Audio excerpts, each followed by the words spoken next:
And welcome back, Infinity. Joy Reid is out at MSNBC and crying about it, literally crying tears on social media today. Let's watch.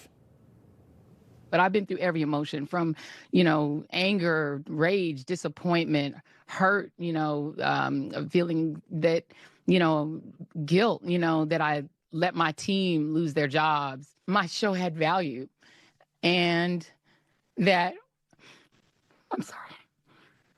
That what I was doing had value. And in the end, I'm sorry, I try not to cry. You know, she ridiculed people for crying once before in a very Joy Reid way. She said it was racist for certain people to cry.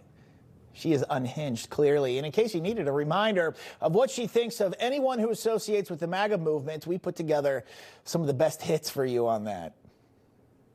This really was an historic, flawlessly run campaign. She had the Taylor Swift, she had the Swifties, she had the Beehive. Like, you could not have run a better campaign in that short period of time. And I think that's still true, which conditioned millions of Germans to celebrate Hitler and turn a blind eye to his brutality.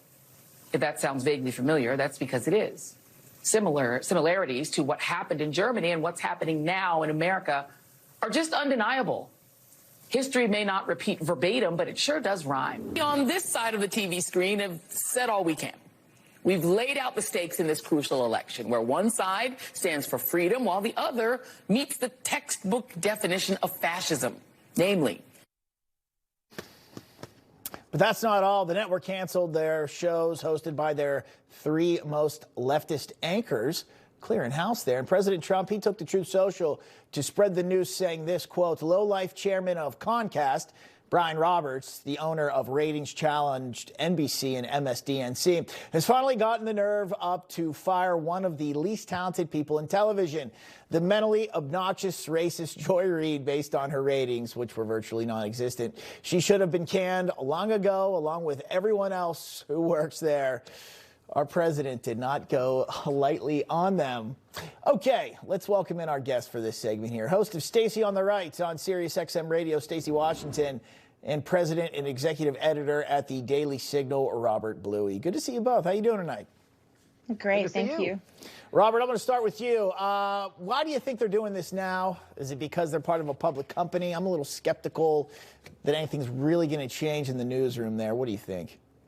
Well, Bob, thanks again for having me. And I'll tell you, at a time when we're talking about Doge and all of the cuts, make sure that the government is operating more efficiently, maybe at MSNBC, they're just trying to look at the ratings and see what the American people want. And let's face it, if Joy Reid thinks her show has value, now she has the freedom, like so many other creators in this creator economy that we're now in, to go out and prove that for herself. And so she's going to have opportunities. And I think MSNBC is just responding to the reality that there are more Americans today approving of President Trump and what he's doing. And there's probably not the appetite on that network for this left-wing Trump bashing 24/7. Now, Stacey, I'm going to have a hard time forgetting all the things that were said by Joy Reid and others on MSNBC here. You get what I'm saying? I think other Americans are, too. What do you think their end goal is with giving her the axe, others the axe? They're cleaning up. Rob made the point about Americans overwhelmingly approving the Trump agenda. And so they're kind of testing the wind. They've got their finger out and they've understood that she's been very incendiary. So she's not a news-based program. She's opinion-based. And there's nothing wrong with that if that's what you're going for. But we saw the same thing at CNN with Don Lemon. They looked at him and they see him as a liability because he's volatile and unpredictable. So they're putting people in place who have comms experience. You have the former, both two former press secretaries that they're going to be featuring on their network. Also, Simone Sanders, she was a comms person. So they're going for people that they can rely upon to mix in opinion with news in a reliable fashion and not say that white people are like white bread or mayonnaise, not say that Trump supporters are like Hitler. All of that incendiary language did not play well with Americans in the last election. They're being turned off and they want people to turn them back on. So they have to actually offer something of value. Now, I don't think those people they're replacing them with are going to do it. I think they really have to go with the news. They have to get out the charts and the graphs and really they're going to be sweating a little bit as they read the numbers. But if they'll do that hard work, they can get some viewers back. But otherwise, people are going to continue to flock to your channel and other quality alternatives for real news that involves actual data. Yeah, like us here at Newsmax. Robert, you see why I'm going to have a hard time thinking that any of this change up there is genuine. I've worked in a lot of newsrooms. I know who's in front of the camera, behind the camera. If I had to guess, MSNBC, they can get rid of some hosts. But pretty much everyone working there, maybe minus a few, are extremely liberal. Yeah. Well, Bob, congrats to you and the Newsmax team. I mean, coming out #1 in the CPAC poll as the most trusted cable news network. Appreciate it. I believe MSNBC had 0 in that poll. So, I mean, they have a ways to go, as Stacey said, when it comes to reaching all of America. If they want to do that, I think that the approach that they would take, and you've pinpointed this, is they would actually bring in conservatives to have a different point of view and perspective.